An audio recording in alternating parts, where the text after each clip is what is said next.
ACP സംസാരിച്ചു. Kochi city പോലീസും വ്യാപകമായ രീതിയിൽ ശക്തമായ നടപടികൾ ഇക്കാര്യത്തിൽ സ്വീകരിച്ചുകൊണ്ടിരിക്കുകയാണ്. കളമശ്ശേരി പോളിടെക്നിക്കൽ ഹോസ്റ്റലിൽ നാർക്കോട്ടിക്സ് വിപണനത്തിനായും ഉപയോഗത്തിനായും സൂക്ഷിച്ചിട്ടുണ്ട് എന്നുള്ള കൃത്യമായിട്ടുള്ള വിവരത്തിൻ്റെ അടിസ്ഥാനത്തിൽ ജില്ലാ പോലീസ് മേധാവി ശ്രീ കുട്ടമുലാദിത്യ അവർക്ക് കിട്ടിയൊരു ഇൻ്റലിജൻസ് ഇൻഫർമേഷനാണ്. അതിൻ്റെ അടിസ്ഥാനത്തിൽ നാർക്കോട്ടിക്സ് സെൽ ACPയുടെയും ഡാൻസ് ഓഫ് ടീമിൻ്റെയും കളമശ്ശേരി പോലീസിൻ്റെയും ഒക്കെ നേതൃത്വത്തിൽ ഇന്നലെ കളമശ്ശേരി പോളിടെക്നിക്കിൽ അതിൻ്റെ ഹോസ്റ്റലിൽ നമ്മൾ ഒരു വ്യാപകമായ റെയ്ഡ് നടത്തുകയുണ്ടായി. അതിൻ്റെ അടിസ്ഥാനത്തിൽ അവിടെ നിന്ന് ഏകദേശം 2 കിലോയോളം കഞ്ചാവ് കിട്ടുകയും 3 പ്രതികളെ അറസ്റ്റ് ചെയ്യുകയും ചെയ്തു. 2 കേസുകളിലായിട്ടാണ്. 2 നിലകളുള്ള ഹോസ്റ്റലാണ്. 2 നിലകളിലും 10 റൂമുകൾ വീതമാണുള്ളത്. അപ്പോൾ ഒരു സ്ഥലത്തു നിന്ന് 1 കിലോ 900 ഗ്രാം കഞ്ചാവും മറ്റൊരു സ്ഥലത്ത് നിന്ന് 9.7 ഗ്രാമുമാണ് കിട്ടിയത്. 2 റൂമുകളിലും അതാത് റൂമുകളിലെ താമസിക്കുന്ന വിദ്യാർത്ഥികളുണ്ടായിരുന്നു. അതുകൊണ്ടാണ് 2 സ്ഥലങ്ങളിൽ നിന്ന് കിട്ടിയ 2 കേസുകളായിട്ട് എടുത്തത്. ഒരു കേസിൽ 2 വിദ്യാർത്ഥികളായിരുന്നു. അത് 9 ഗ്രാം കിട്ടിയ റൂമിൽ 2 വിദ്യാർത്ഥികളായിരുന്നു. അവരുടെ മേശയിൽ നിന്ന് അവരുടെ പൊസഷനിൽ നിന്നാണ് കിട്ടിയത്. മറ്റൊന്ന് 1 കിലോ 900 ഗ്രാം.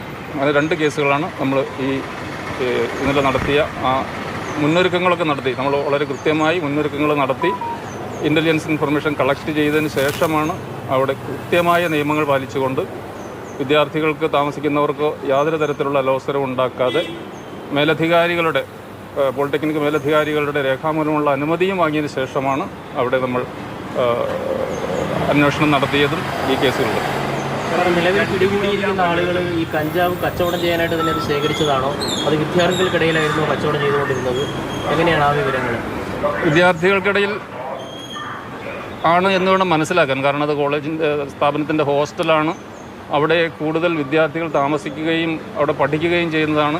മാത്രമല്ല, നമുക്ക് കിട്ടിയിരുന്നൊരു ഇൻഫർമേഷൻ, ഇന്ന് നടക്കുന്ന ഹോളി ആഘോഷത്തോടനുബന്ധിച്ച് ആഘോഷം കൊഴുപ്പിക്കുന്നതിന് വേണ്ടി അവിടെ അവർ വ്യാപകമായ രീതിയിൽ ഈ കഞ്ചാവ് കളക്ട് ചെയ്തെന്നും പിരിവ് എടുക്കുന്നു എന്നൊക്കെയാണ് കിട്ടിയ ഇൻഫർമേഷൻ. അതിൻ്റെ അടിസ്ഥാനത്തിലാണ് നമ്മളവിടെ റെയ്ഡ് നടത്തിയത്. അപ്പോൾ വിദ്യാർത്ഥികൾക്കിടയിൽ തന്നെ ഉപയോഗിക്കുന്നതിനും വിപണനം ചെയ്യുന്നതിനുമാണ്. അതുകൊണ്ടാണ് കൂടുതൽ ക്വാണ്ടിറ്റി കിട്ടിയതെന്ന് വേണം നമുക്ക് മനസ്സിലാക്കാം. ഈ വാർഡൻ ഉൾപ്പെടെയുള്ള ആളുകൾക്ക് ഇതിനെക്കുറിച്ച് അറിയാമായിരുന്നു ഇവിടെ ഈ ഹോസ്റ്റലിൽ ഈ വിദ്യാർത്ഥികൾ ഈ കഞ്ചാവ് അല്ലെങ്കിൽ നിരോധിത ലഹരി വസ്തുക്കൾ ഉപയോഗിക്കുന്നുണ്ട് എന്നുള്ളത് അവിടെ അറിയാമായിരുന്നു? അതെല്ലാം നമ്മൾ വ്യക്തമായി പരിശോധിക്കേണ്ട കാര്യമാണ്. നമ്മളിപ്പോൾ കേസ് എടുത്തിട്ടേ ഉള്ളൂ.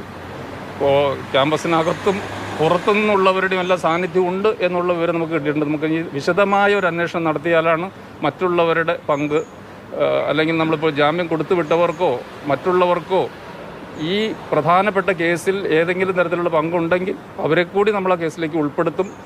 അക്കാര്യത്തിന് യാതൊരു സംശയമില്ല. കഴിഞ്ഞ വർഷം അവിടെ നിന്ന് എക്സൈസ് 100 ഗ്രാം കഞ്ചാവ് പിടികൂടിയ ഒരു സംഭവം ഉണ്ടായിരുന്നു. ഒരു പൂർവ്വ വിദ്യാർത്ഥിയെ പിടികൂടിയ ഒരു കേസുണ്ടായിരുന്നു. സ്വാഭാവികമായിട്ടും അവിടെ സ്ഥിരമായി ഇങ്ങനെ കഞ്ചാവ് ഉൾപ്പെടെയുള്ള ലഹരി വസ്തുക്കൾ എത്തുന്നു എന്നുള്ളത് തന്നെയല്ലേ അത് വ്യക്തമാക്കുന്നത്? പൂർവ്വ വിദ്യാർത്ഥികളുടെ ഇൻവോൾവ്മെൻറ്റ് ഇതിലുണ്ടെന്ന് നമുക്ക് മനസ്സിലായിട്ടുണ്ട്. പുറത്തുനിന്നുള്ള വിദ്യാർത്ഥികളാണ് ഇത് കൊണ്ടു കൊടുക്കുന്നത്. വിദ്യാർത്ഥികളോ മറ്റു വ്യക്തികളോ അത് നമ്മൾ അന്വേഷിച്ച് കണ്ടുപിടിക്കേണ്ട കാര്യമാണ്. ഇതിനു മുമ്പും എക്സൈസും പോലീസും അവിടെ ചെറിയ ക്വാണ്ടിറ്റി കേസുകളെല്ലാം എടുത്തിട്ടുണ്ട്. പോലീസിൻ്റെ ഒരു സാന്നിധ്യവും പോലീസ് എപ്പോഴും നിരീക്ഷിച്ചു വരുന്നൊരു സ്ഥലവുമാണ്.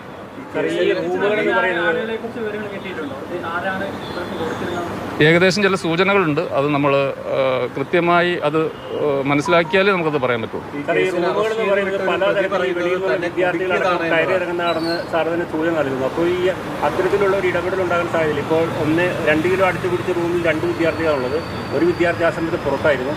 അപ്പോൾ ആ റൂമിലുണ്ടായിരുന്ന ആ വിദ്യാർത്ഥി പറയുന്നത് അവിടെ തുറന്നിട്ടിട്ടാണ് പോകാറുള്ളത്. അപ്പോൾ സാറ് സൂചിപ്പിക്കുന്നുണ്ട് വെളിയിൽ നിന്നുള്ള വിദ്യാർത്ഥികളടക്കം വരാറുണ്ട്. അപ്പോൾ അത്തരത്തിലൊരു നടപടി ഉണ്ടെങ്കിൽ സ്വാഭാവികമായിട്ടും അതിൻ്റെ ഒരു പൂർവ്വ വിദ്യാർത്ഥികളെന്ന് കൂടെ മനസ്സിലാക്കണം. അവിടെ ഫ്രീ ആയിട്ട് ചെല്ലണമെന്നുണ്ടെങ്കിൽ ഒന്നുകിൽ അവിടെ പരിചയമുള്ള വിദ്യാർത്ഥികളോ നേരത്തെ പഠിച്ചിരുന്നവരോ താമസിച്ചിരുന്നവരോ ആകാം.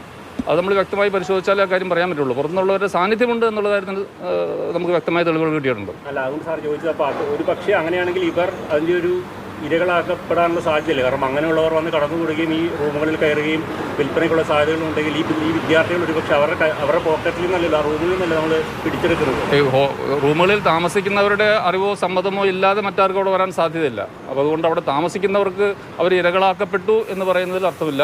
അവർക്ക് കൃത്യമായിട്ടുള്ള ധാരണയുണ്ട്. അവരുടെ സമ്മതമില്ലാതെ റൂമിൽ കയറുക എന്നുള്ളത് സാധിക്കാത്തൊരു കാര്യമാണ്.